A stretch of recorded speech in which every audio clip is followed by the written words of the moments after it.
Kalau kita tawakal ke Allahnya 100%, Allah nolongnya 100%. Dan ukuran persentase itu yang tahu cuma kita, karena di hati kita itu yang muncul. Ada satu titik keraguan, berarti kurang dari 100%. Keraguan itu memperlambat datangnya pertolongan dan keajaiban dari Allah. Makanya aku tergantung prasangka hambaku kepadaku. Kenapa ada orang di zaman dulu tuh kayak dapat karomah, keajaiban-keajaiban dalam hidupnya. Kayak nggak mungkin terjadi secara logika dan ilmiah. Karena memang dia yakinnya ke Allah itu 100%. Apakah kalau kayak gitu kita nggak perlu ikhtiar? Perlu, tapi ikhtiar nggak ada hubungannya dengan keyakinan. Ikhtiar itu hubungannya dengan kewajiban. Allah yang suruh ikhtiar, tapi yakin berhasil apa enggak, itu urusan yang kedua. Urusan hati antara kita dengan Allah Subhanahu Wa Taala. Kayak kita minum obat, tentunya kita harus beli obat yang paling bagus, dokter yang paling recommended, yang spesialis. Oke, itu ikhtiar. Tapi kalau sampai hati kita terlibat dengan ikhtiar itu, meyakini bahwa kalau ini pasti sembuh, kalau ini kayaknya nggak ada harapan, soalnya dokter juga nggak ahli, berarti hati kita sudah terpaut dengan makhluk dan berarti sudah berkurang yakinnya kepada Allah. Saat itu kita tidak akan melihat keajaiban. Yang terjadi dalam hidup kita saat itu apa? Hal-hal yang ilmiah. Kenapa kita hanya ngalamin hal-hal yang ilmiah? Karena kita yakinnya kepada hal yang ilmiah. Kenapa ada orang yang ngalamin hal-hal yang sifatnya miracle? Karena dia yakinnya kepada mukjizat. Yakinnya kepada aun atau pertolongan dari Allah Subhanahu Wa Taala. Jadi bukan kita tidak berikhtiar, ini bab a'malul qulub, amal hati. Apakah hati kita yakin gak sama Allah Subhanahu Wa Taala? Dan Umar mendengar cerita itu semakin yakin sama Allah. Makanya nanti muncul kasus di zaman Umar tuh luar biasa. Ini presiden kalau imannya 100% ke Allah, ada masalah di negaranya tuh, dia tinggal bilang ya Allah beres tuh masalah. Jadi di Mesir waktu itu ada musim paceklik sampai sungai Nil tuh hampir habis tuh. Sehingga air sungai Nil nggak mengalir lagi ke ladang-ladang jagung, gandumnya orang-orang Mesir. Dan orang Mesir yang dulunya menyembah anak sapi betina mulai syirik lagi nih. Mulai berpikir, kalau kayak gini mah sama aja. Setelah Islam datang kita tetap aja susah, paceklik. Mending kita doa lagi ke nenek moyang kita, dewa-dewa yang dulu. Gubernur Mesir yang namanya Amr bin As waktu itu ngirim surat kepada Umar ke Madinah. Ya Amirul Mukminin, Mesir sedang diuji oleh Allah dengan kekeringan dan masyarakatnya hampir syirik. Kami mohon bantuan dari pusat, dari Madinah untuk membantu bagaimana mengatasi kekeringan di Mesir. Begitu surat itu sampai ke Umar bin Khattab, Umar menulis balik surat dalam bentuk doa. Bismillahirrahmanirrahim. Ya Allah, turunkanlah hujan untuk masyarakat rakyat Mesir. Dikirim ini surat ke Mesir. Waktu itu ibu katanya masih Alexandria, belum Kairo. Dikirim ke Alexandria. Malam itu diambil sama Amr bin As. Pas dibaca oleh Amr bin As, Bismillahirrahmanirrahim. Ya Allah, berikan rakyat Mesir hujan yang mencukupi untuk mereka. Saat itu juga hujan turun. Sampai sungai Nil meluap dan menggenangi ladang-ladang jagung dan gandumnya orang-orang Mesir. Dan mereka bertakbir semuanya. Cuman ngirim surat doang dari Amirul Mukminin. Kan enak ya. Coba kalau kita hidup di zaman Umar, ya Amirul Mukminin, saya belum dapat jodoh, ya Allah beri dia jodoh, beres. Cepet banget loh. Ya Amirul Mukminin, dia nolak saya, ya Allah terimalah. Terima. Yang kemarin nolak, hari ini kenapa ya saya jadi serak sama dia gara-gara doa Amirul Mukminin. Ini artinya teman-teman, keajaiban dari yakin kepada Allah itu luar biasa dari kisah Bapak tadi tuh. Kalau kita berbaik sangka kepada Allah. Kenapa nggak ikhtiar? Mungkin sudah ikhtiar, bikin pengairan segala macam tapi belum berhasil. Yang kurang cuma satu, doa. Doa mungkin udah banyak tapi belum diijabah karena doa-doa mereka tidak seajaib doanya Umar bin Khattab. Belum lagi Umar berdiri di atas mimbar. Ini mungkin terkenal nih, kejadian dalam perang Qadisiyah kalau nggak salah. Umar lagi khutbah Jumat di Madinah. Kaum muslimin lagi berperang di Irak melawan pasukan Persia, perang Qadisiyah namanya. Irak Madinah tuh kan kalau naik pesawat sekitar 2,5 jam, 3 jam, jauh tuh. Jakarta Medan lah, jauh. Nah, Umar lagi khutbah di atas mimbar, sholat Jumat. Tiba-tiba tema khutbahnya tuh ganti gitu. Lagi ngomong tiba-tiba beralih tema. Wahai kaum muslimin, naiklah ke atas bukit itu, baliklah kalian mundur-mundur gitu. Jadi Umar tiba-tiba kayak ngomongin sesuatu yang gak nyambung. Orang-orang heran, ini Umar kenapa? Oh ya udah biarin, namanya juga Umar gitu kan. Dia punya Mungkin dia ngelihat setan atau apa, setan kan takut sama Umar. Diem. Udah selesai sholat Jumat, pada datang, ya Amirul Mukminin, tadi apa yang terjadi? Kenapa Amirul Mukminin ngomong sesuatu yang gak nyambung? Kita juga gak ngerti. Kata Amirul Mukminin, saya ngelihat Allah menampakkan kepada saya pasukan Islam di Qadisiyah yang terdesak, hampir habis dibantai sama musuh. Tapi saya ditunjukkan ke sebuah bukit yang mungkin mudah-mudahan itu jadi benteng untuk mereka berlindung. Saya suruh mereka naik. Orang kan gak langsung percaya kan? Bener gitu terjadi kayak gitu. Kalau Rasul ngomong, mungkin aku naik ke langit, Isra Mi'raj, oke lah, itu aja masih ada yang mendustakan. Ini Umar yang ngomong, bukan Nabi yang dapat wahyu. Orang gak langsung percaya. Selang beberapa minggu kemudian, pasukan Qadisiyah pulang. Jadi utusan mereka pulang bawa berita tentang kemenangan perang dalam perang Qadisiyah. Dia cerita, suatu hari di hari Jumat, kami sedang berperang. Kami terdesak, hampir habis dibantai sama musuh. Udah gak ada jalan untuk berlindung. Tiba-tiba kami mendengar suara Umar. Amirul Mukminin berteriak, wahai kaum muslimin, naiklah ke atas bukit ini supaya kalian terlindungi. Akhirnya kami mundur naik ke atas bukit dan selamat waktu itu. Berarti benar-benar terjadi. Kok bisa? Ya, qadarullah. Ini keajaiban iman mereka. Apakah kita bisa ngedapatin pengalaman-pengalaman kayak gini? Bisa, kalau keimanan kita dengan level yang sama. Kalau nggak selevel yang sama pun, minimal kita nusaddid. Kalau kita tidak bisa sama persis, minimal kita berusaha untuk nuqarib, berusaha untuk pengalaman kita nanti walaupun nggak sama persis, mirip-mirip dengan pengalaman mereka. Lagi-lagi bukan berarti tidak berikhtiar. Ini keajaiban-keajaiban yang terjadi. Dan saya juga baru ngalamin kemarin pas saya di seminggu, nggak kurang dari seminggu yang lalu, saya baru pulang dari laut di Batu Karas. Di sini ada teman saya, Agi. Mana Agi? Nah, ini Agi ya. Ini by the way model iklan. Ada deh pokoknya iklan jodoh maksudnya. Agi ini anak Batu Karas. Agi boleh diceritain? Agi ini anak Batu Karas. Batu Karas itu Jawa Barat, daerah Pangandaran. Dari Bandung kurang lebih 6 jam perjalanan. Kalau lagi ada ombak saya suka ke sana nonton orang main surfing. Nggak main sih, main dikit-dikit tapi nggak jago. Nonton orang main surfing. Ketemu Agi. Agi nggak tahu tuh ya. 2 hari sebelum saya datang ke Batu Karas, dia sakit, kayak demam gitu. Mungkin habis diputusin kali ya. Dia demam gitu, nggak enak badan, pengen pulang. Biasanya kalau nggak enak badan cuma dia tinggal di Jakarta, paling juga di kos-kosan. Tapi kali ini pengen pulang ke Batu Karas banget. Aduh, kenapa ya pengen pulang ke Basroh Batu Karas gitu ya. Batu Karas kayak Basroh gitu. Pengen ke Batu Karas. Pas dia pulang, hari saya lagi mau main tuh, dia diajak sama temennya, ngojek itu berenang yuk gitu. Berenang yuk, berenang. Dia ikut, padahal lagi nggak enak badan, tapi pengen berenang. Pas lagi di pantai, saya datang ketemu loh, kayak kenal nih, hitam-hitam ektis gitu. Ternyata ketemu saya, Ustadz Hanan ya, ya kenalan. Ustadz saya tuh ketemu Ustadz kemarin di Meruya pas kajian minggu bulan yang lalu. Cuman karena jamaahnya banyak, saya nggak bisa ketemu Ustadz, nggak bisa salaman. Saya waktu itu membatin. Ya Allah, saya pengen banget ketemu Ustadz Hanan langsung, tapi jangan dalam suasana ta'lim yang ramai, langsung berdua.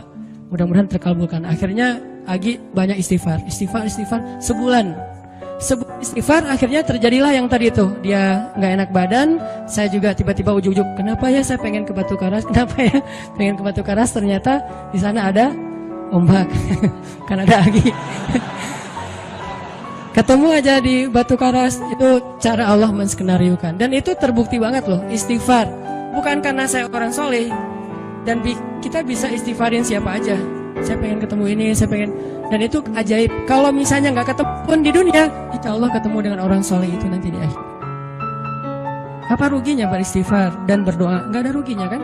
Ya Allah, saya pengen banget ketemu dengan, misalnya sebutlah ulama yang paling kita ngefans di dunia siapa gitu, dengan Imam Sudais, Imam Masjidil Haram. Pengen banget jabat tangan sama Imam Masjidil Haram yang imamin umat Islam seluruh dunia gitu. Tapi kan gak mungkin. Kita umroh, kita haji juga gak bisa ketemu dengan Imam Sudais. Kita berdiri paling depan ya, di dekat dengan Hajar Aswad. Begitu mau sholat diusir tuh.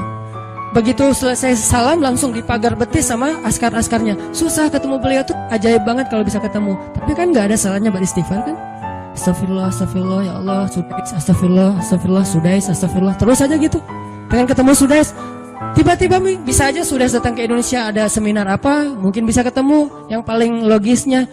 Atau kalaupun nggak ketemu di dunia, tiba-tiba bangkit dari kubur di sebelah kita. Siapa? Kan kamu sering manggil saya dulu, siapa? Sudais yang mana ya? Imam Masjidil Haram, Masya Allah Syekh gitu. Dan orang soleh nanti di akhirat, dialah yang salah satu akan menyelamatkan kita dari perjalanan yang sulit. Selain syafaat Rasulullah SAW. Jadi kalau disebut nama Nabi, kita spontan ya, Sallallahu Alaihi Wasallam. Kalau perlu bahkan kayak respect banget gitu. Kalau disebut nama Nabi langsung Sallallahu Alaihi Wasallam, karena luar biasa jasa Rasulullah. Yang jelas selain Rasulullah Sallallahu Alaihi Wasallam, nanti ulama-ulama orang-orang soleh juga bisa nolongin kita di akhirat. Jadi kalau kita doa, ya Allah pengen banget ketemu si Fulan, Syekh Fulan, Ustadz Fulan, Kiai Fulan. Kalau nggak ketemu pun di dunia, pasti ketemu di akhirat. Yang jelas harapan kita nggak mungkin Allah abaikan gitu aja, nggak mungkin. Pasti Allah kabulkan. Cuman Allah kadang-kadang menggunakan cara yang lebih baik daripada yang kita pernah bayangin. Ketemu beliau di dunia paling cuma selfie. Tapi kalau ketemu di akhirat, dibawa selamat di sirat yang panjang, lebih mending mana? Ketemu nih dengan seorang ulama, orang soleh yang kita ngefans banget nih. Pokoknya saya pengen banget selfie sama beliau, ya Allah. Apalagi kalau orang soleh itu followersnya banyak, misalnya ya 1.100.000. Sedikit itu mah, banyak model yang 17 juta, 19 juta. Pengen followersnya nambah kalau selfie sama beliau. Cuma nambah followers. Tapi kalau ketemunya di akhirat, nambah apa? Nambah derajat, naik level. Kita jadi selevel dengan masuk ke level beliau, padahal kita mah malahnya nggak selevel gitu. Kenapa? Karena dibawa sama beliau. Orang soleh itu kalau mau masuk surga, teman-teman nyari teman-teman yang mencintainya di dunia. Ya Allah, mana Fulan, dia mencintai saya di dunia. Ya Allah, mana Fulan, dia mencintai saya di dunia. Allah bilang, dia masih tuh di sidang, belum beres-beres, sudah sidang ke-30 misalnya. Kan sidang di dunia aja satu kasus berpuluh-puluh kali kan. Gimana sidang akhirat, lebih berat lagi tuh. Ya Allah, tolonglah dia, selamatkan dia, karena saya mencintainya selama di dunia karena Engkau. Akhirnya orang-orang soleh pada balik lagi dari surga, balik lagi ke padang mahsyar. Demi ngapain? Demi menyelamatkan orang-orang yang mencintai mereka semasa di dunia. Datang ke padang mahsyar, cari ke bagian informasi. Tolong dong yang namanya ini gitu, panggilin. Perhatian, Hanan At-Taqi dipanggil sama Syekh siapa gitu. Saya dipanggil, datang aja. Mas, saya yang dipanggil. Benar Hanan At-Taqi? Ya, mana coba buktinya? Aduh, saya lupa bawa kartu nama. KTP misalnya. Nah, pasti tahu lah ya malaikat sama kita. Udah, masuk aja. Tuh ada yang nungguin di business lounge gitu. Jadi ada VIP lounge-nya gitu kan. Oh, saya boleh masuk VIP lounge-nya, masuk ke VIP lounge. Udah sampai di sana, udah ada makanan segala macam, mereka lagi duduk. Kayak asa kenal nih, siapa ya? Dekat Hanan ya? Ya, wah kita sering ketemu dalam doa. Wah, akhirnya pelukan. Ada apa Syekh? Yuk ikut saya ke surga, kan enak banget kan?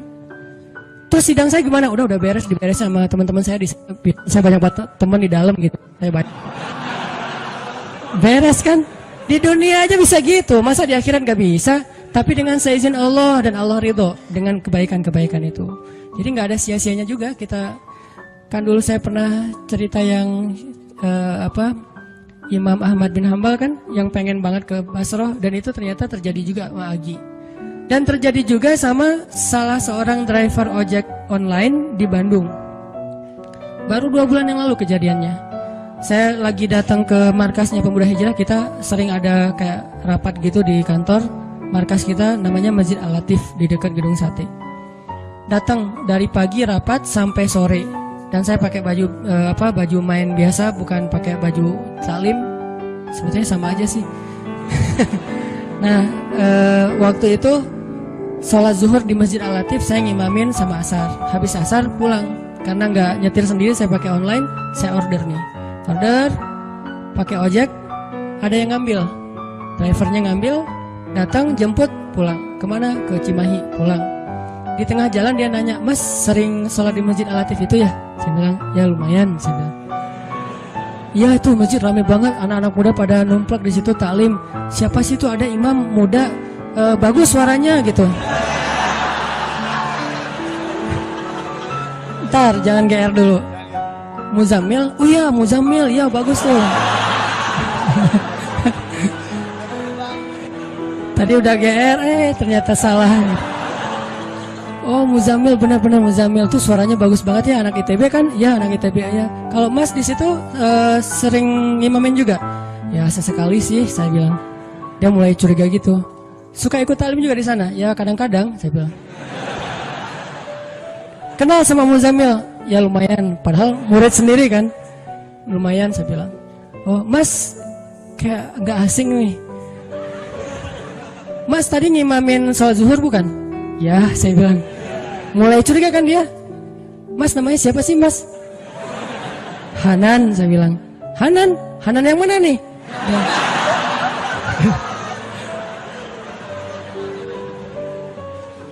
Saya bilang Hanan Taki. Wah, langsung oleng dia mah.